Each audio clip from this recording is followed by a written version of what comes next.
Let me ask you something personal. Do you ever find yourself haunted by memories you didn't ask for? Maybe it's a scent in the air that suddenly drags you back to a childhood kitchen, or a song that forces you to relive a heartbreak you thought you'd long forgotten.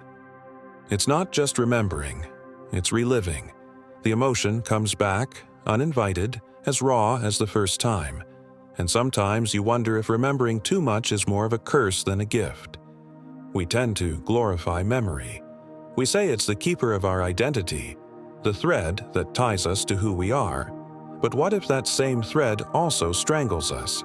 What if memory, instead of anchoring us, keeps us chained to moments we should have released long ago? Marcel Proust, one of the most profound explorers of memory, uncovered this paradox with painful clarity. His work revealed something most of us sense but rarely dare to admit. Memory doesn't just preserve, it distorts, it consumes, and it can quietly break you if you let it. Think about it. How often do you revisit a memory not because you want to, but because your mind drags you there against your will? The awkward mistake you made 10 years ago still makes you cringe. The person who left you still sits in the back of your mind. The words you wish you hadn't said still echo in the quiet moments. These memories arrive unannounced, reminding you of what you've lost, what you've broken, what you've failed to become. And the worst part? You don't just recall them, you feel them, as if time folded in on itself and you were thrust back into the very moment. Proust called this involuntary memory. A Madeleine dipped in tea, for him, unleashed an entire universe of the past. Not in sterile facts, but in vivid floods of sensation. But here's where it gets dangerous. Memory doesn't just recall reality, it rebuilds it, coloring it with nostalgia, regret, longing, or bitterness. Your memory isn't a photograph, it's a living thing, a painter that adds new strokes each time you look back. And if you're not careful, those paintings can take over the walls of your mind until you're living more in the museum of your past than in the living pulse of the present. And yet, most of us don't see this happening. We think remembering makes us wiser, that analyzing the past gives us control over it. But in truth, many people become prisoners of their own recollections. They can't forgive themselves because memory won't let them. They can't trust again because memory keeps replaying the betrayal. They can't step into new possibilities because memory insists on reminding them of every past failure. Memory is supposed to be a guide, but for many, it becomes a warden. So let me ask you, do your memories serve you, or do they use you? Do they help you understand who you are becoming, or do they lock you into who you were? Proust's dangerous discovery was that memory can be both a source of meaning and a source of madness. And unless you learn to discern the difference, you risk being swallowed by recollections that were never meant to rule you. This isn't just philosophy. It's psychology at its rawest. Studies of trauma show how memory can override the body, replaying itself in nightmares, in flashbacks, in unexplained anxiety. But even outside trauma, we all carry these ghosts. The relationship you can't let go, the parent's voice you still hear criticizing you, the opportunities you replay in your head like scratched records. Memory isn't neutral. It bleeds into the present, shapes your choices, distorts your identity. And sometimes it does so with such subtlety that you don't even realize it's happening until years have passed and you notice you've been living in yesterday instead of today. That's the curse. Not the fact that we remember, but that we cannot stop remembering. And even worse, we cannot stop reshaping those memories in ways that keep us stuck. The person you loved becomes larger than life in hindsight. The failures grow sharper with retelling. The pain deepens with every recollection. And before you know it, you are no longer remembering. You are rehearsing the past until it becomes the only play you know. But here's the paradox that Proust also uncovered. Within this curse lies the possibility of transformation, because memory, while dangerous, is also the key to uncovering truths you might otherwise never see.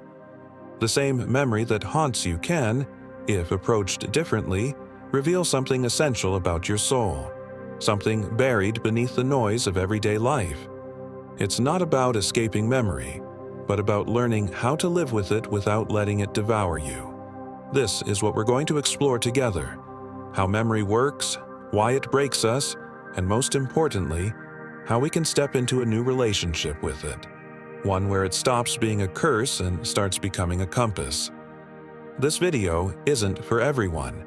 If you're content distracting yourself, numbing yourself, or pretending the past doesn't matter, then these ideas may feel unsettling. But if you've ever felt weighed down by your own recollections, if you've ever wondered why your past still shapes your present more than you'd like, then stay with me. Because Proust's warning about memory isn't just literature, it's a psychological mirror. And once you dare to look into it, you may never see your own mind the same way again. Now, let's go deeper into what Proust actually meant, and why memory, far from being a safe archive, might be the most dangerous force in your life. Let's go deeper. To understand Proust's curse of memory, we first need to understand the strange nature of memory itself. We like to imagine memory as a library, a place where events are neatly cataloged, waiting for us to pull them off the shelf whenever we need them. But neuroscience and psychology paint a much stranger picture. Memory is not a library. It is more like a painter's canvas, alive, shifting, and constantly redrawn. Each time you recall something, you're not simply retrieving a file, you're recreating it. And in the act of recreation, the memory changes. This is what makes memory both powerful and perilous. It means your past is never fixed. You're carrying around not the truth of what happened, but your last remembered version of it. Proust understood this instinctively. When he wrote about tasting the Madeleine dipped in tea, he wasn't just describing a pleasant recollection. He was describing how a simple sensation could unlock an avalanche of memory, not in cold facts but in textures, emotions, smells, atmospheres, so vivid it eclipsed the present moment.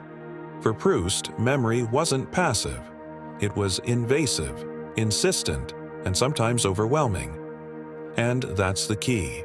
Memory does not belong solely to your conscious will. Psychologists often distinguish between voluntary memory and involuntary memory. Voluntary memory is what you call upon when you sit down to recall your phone number or the date of an important event. It's structured, deliberate, controlled. But involuntary memory, the kind Proust wrote about, is something else entirely.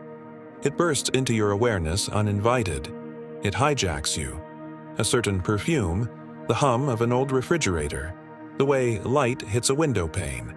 And suddenly, you're not here, you're there, living it all again. This is where memory becomes psychological dynamite, because what returns is not neutral. It carries with it the full emotional force of the original moment. This is why trauma survivors don't just remember their experiences, they re-experience them. Their bodies respond as if the danger is present now, because in a sense, it is.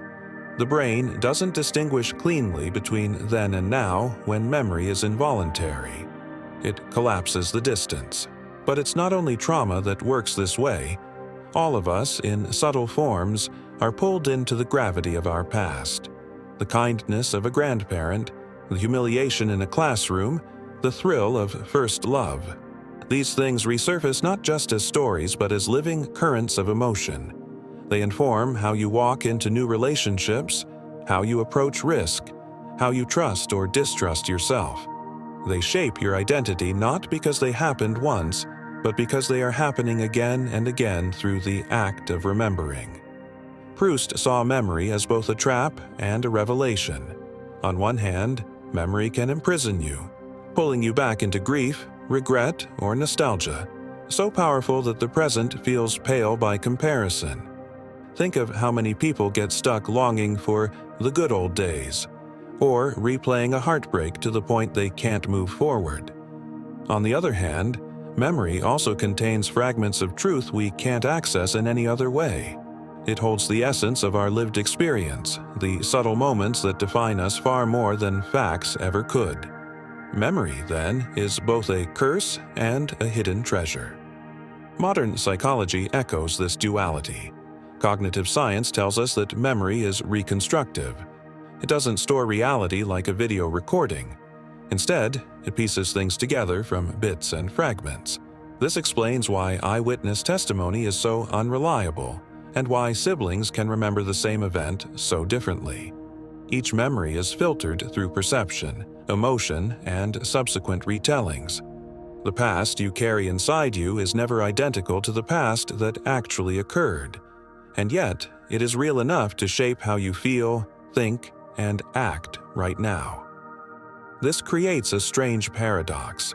The memories that give us continuity, that remind us who we are also the very memories that can distort us. You think you are being faithful to your past by holding on to it, but in reality, you are being faithful to an evolving story, one that you unconsciously edit each time it surfaces. The danger is that you come to identify with this story so deeply that it becomes your prison.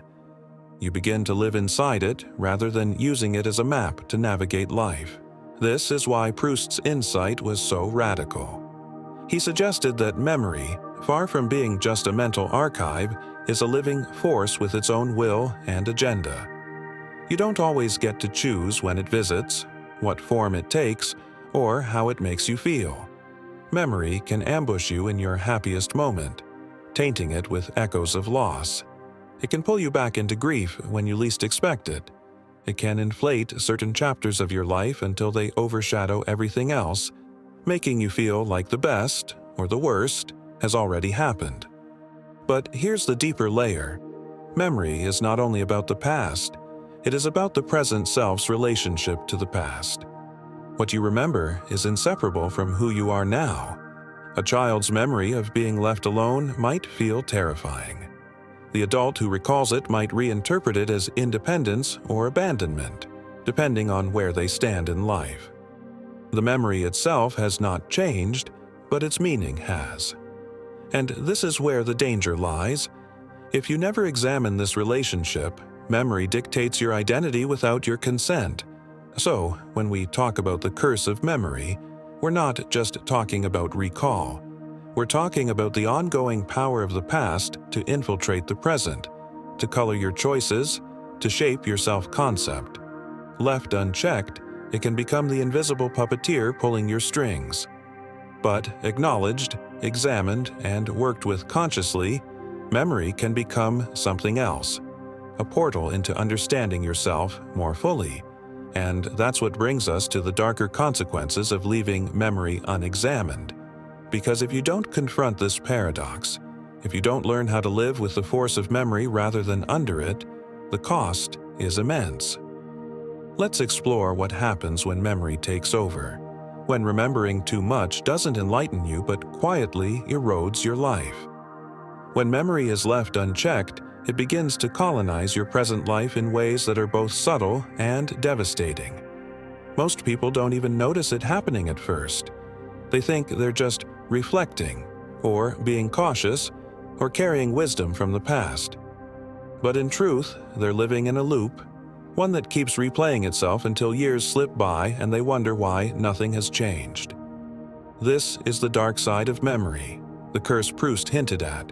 Remembering too much, too vividly, can quietly break you. Let's start with the most obvious consequence: paralysis. When memory clings to you like a second skin, you hesitate to act. You think of the last time you failed, and the sting of that embarrassment resurfaces. You remember the breakup, the betrayal, the loss, and suddenly, you don't step forward because memory whispers, "This will happen again." It doesn't matter that the future is unwritten. Memory convinces you it's already been written before, and the outcome will be the same. So, you freeze.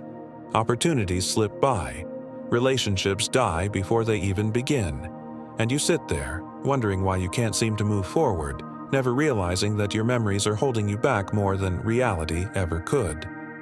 But paralysis isn't the only danger. Nostalgia, something we romanticize, can be just as poisonous. How many people live as prisoners of their own golden memories?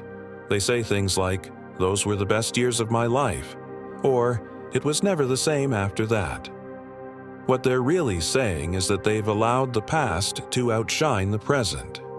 Their memory has become a ghost that haunts every new experience, making today feel dull, small, insufficient. Instead of savoring what's unfolding now, they're measuring it against a remembered moment that may not even be accurate anymore. And in this way, memory robs them of the only thing they truly have, the present moment. Then there's bitterness. Some people can't let go of their injuries. They remember every slight, every betrayal, every injustice done to them, and they carry it like armor. But armor has a weight. Memory hardens into resentment, and resentment hardens into identity. I am the one who was wronged. That becomes their story. And the longer they rehearse that story, the more it defines them. What they don't realize is that they are nourishing the wound every time they recall it. They're keeping it alive, feeding it with memory, until it shapes not only their past but their entire personality. This is the quiet violence of memory. It doesn't just record life, it reshapes it. And when the reshaping is negative, it creates cycles of suffering. Take trauma as the most extreme example. For survivors, the past is not past. The body reacts as if the threat is still present. Nightmares, flashbacks, triggers. Memory hijacks the nervous system.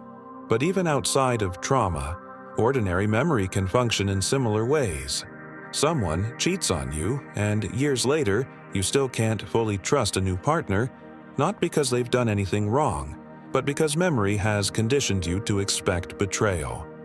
A failure in your 20s makes you avoid risks in your 30s and 40s. An embarrassing moment in school still colors how you walk into a room as an adult. In each case, memory is not simply an echo, it is a force actively directing your choices. And here's the cruel twist. Memory lies. It doesn't mean to, but it does. Each time you recall an event, you're not retrieving the original. You're retrieving the last time you remembered it. And in the process, details shift. Emotions intensify. The story distorts. A small slight can grow into a defining humiliation. A romantic moment can grow into an idealized perfection no reality could ever match. The danger isn't just that memory rules you, it's that a distorted memory rules you. You are being governed by a ghost that may never have been real in the first place. This is why people repeat patterns without knowing why. They say, "I always end up with the wrong kind of person," or "I always sabotage myself." What's really happening is that memory is silently guiding their hand. They're unconsciously replaying what's familiar, even if it hurts. Because the mind is strangely addicted to repetition. It prefers the known pain of memory to the unknown possibility of change. And so, memory keeps them trapped in loops, not just of thought, but of behavior. Proust's insight becomes chilling when you see it this way. The curse of memory isn't just remembering too much. It's remembering in a way that narrows life instead of expanding it. It's when memory becomes your filter for reality, instead of reality being your filter for memory. And when that happens, you stop seeing clearly. You stop experiencing newness. You live in echoes. Think of how this shows up in relationships. How many marriages collapse not because of what's happening now, but because one partner keeps replaying what happened years ago. How many friendships sour because one unresolved memory keeps resurfacing. Or think of your own inner dialogue. How many times have you said something like, "I can't do this because last time I tried, I failed"? Notice how memory, not fact, writes the script. This is where the danger becomes urgent. If you don't become conscious of how memory operates, it will quietly shape your life in ways you never agreed to. It will dictate your fears, limit your risks, shrink your possibilities. It will tell you stories about yourself that you come to believe, even when those stories are outdated, distorted, or false. So, what's the cost of ignoring this truth? A life that feels smaller than it should, a present moment that never feels enough, an identity chained to outdated versions of yourself. In short, a slow erosion of vitality. But here's the hopeful part. If memory can distort you, it can also free you, if you learn how to work with it consciously. Proust hinted at this too. Memory doesn't only wound. It can also reveal hidden truths, fragments of beauty, forgotten sources of strength. The key is learning how to transform your relationship with memory, to step out of its prison and into its potential. And that brings us to the question we all need to face. How do you stop memory from breaking you and start using it as a tool for growth? Let's move into the path of transformation. If memory can trap you, then surely the solution is to forget, right? But forgetting isn't the answer either. Erasing the past would mean erasing the very foundation of who you are. Your memories hold your joys, your lessons, your identity. The goal isn't to discard them, but to transform your relationship with them. Proust's warning wasn't, "Memory is the enemy." His warning was, "Memory is too powerful to be left unconscious." And that's where transformation begins, by becoming aware of how memory moves through you, by no longer being its silent hostage. The first step is recognition. Most people don't even notice when they've been hijacked by memory. A smell triggers sadness. A song makes them restless. An old conversation plays in their mind before bed, and they assume this is just normal. But once you recognize that you've been pulled into the gravity of memory, you can pause. You can say, "This is not now. This is then, resurfacing." That simple distinction, naming memory as memory, creates a space between you and the force pulling you under. It's like suddenly realizing you're in a river's current. You may still be swept for a moment, but awareness gives you the chance to swim instead of drown. The second step is reframing. Memory is not fixed. What you remember today may not hold the same meaning tomorrow. This means you have power, the power to reinterpret. Let's say you remember a betrayal that has haunted you for years. You can't change that it happened, but you can reframe its meaning. Instead of, "This betrayal ruined me," you might begin to see, "This betrayal forced me to grow, to see the truth about loyalty, to recognize my own resilience." This is not self-deception. This is reclaiming authorship over your story. The event stays the same, but its place in your narrative shifts, from prison to teacher. The third step is integration. Jung often spoke of the need to integrate, not eliminate, the shadow. The same is true of memory. You don't conquer painful memories by suppressing them. Suppression only makes them more insistent. Integration means allowing them into consciousness, sitting with them without judgment, and finding where they fit in the larger mosaic of your life. A single memory doesn't define you. It is one tile in the grand design. The more you integrate, the less any one fragment dominates your identity. But integration requires courage. Because some memories feel unbearable. They're the ones you avoid, the ones you push down. And yet, these are the very memories with the most potential to transform you. When you stop running, when you face them fully, something paradoxical happens. Their power diminishes. They stop ambushing you in dreams and arguments and start settling into their proper place. Behind you, not over you. The fourth step is creation.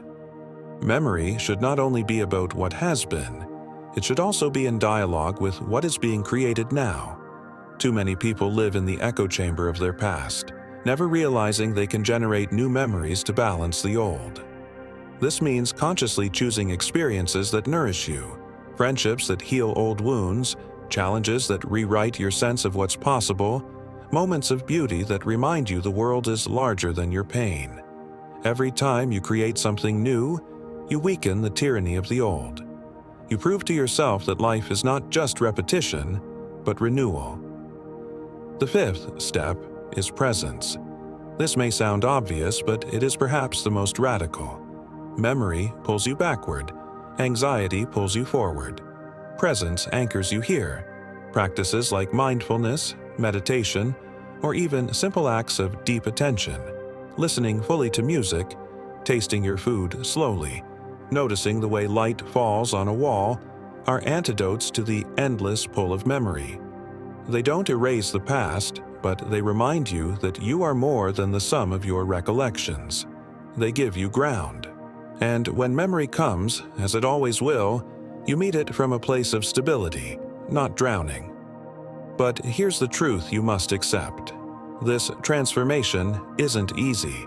To see memory clearly is to sometimes relive pain. To reframe is to challenge the very identity you've built. To integrate is to sit with discomfort rather than running. To create is to risk disappointment. To be present is to confront the rawness of life without escape. None of this is quick. None of it is effortless, but it is the only way to turn the curse into a source of strength. Proust himself didn't just write about memory because it fascinated him. He wrote about it because it tormented him. He knew the ache of being trapped in recollection, of longing for moments that could never return. But he also discovered something profound. Within the overwhelming flood of memory, there are flashes of truth, beauty, and meaning that no other faculty of the mind can reveal. To work with memory consciously is not to destroy it, but to uncover its hidden gifts. Imagine what happens if you begin to live this way. The betrayal that once defined you becomes a reminder of your strength. The nostalgia that once imprisoned you becomes a source of gratitude rather than longing. The trauma that once hijacked you begins to lose its grip, and your present, instead of being suffocated by echoes, begins to breathe. Memory doesn't go away, but its relationship with you changes. It shifts from master to messenger, from warden to guide. And when that happens, life opens. You stop fearing the flood of recollection because you know how to navigate it. You stop resenting the past because you've woven it into a larger story of growth. You stop being broken by memory because you've turned it into meaning.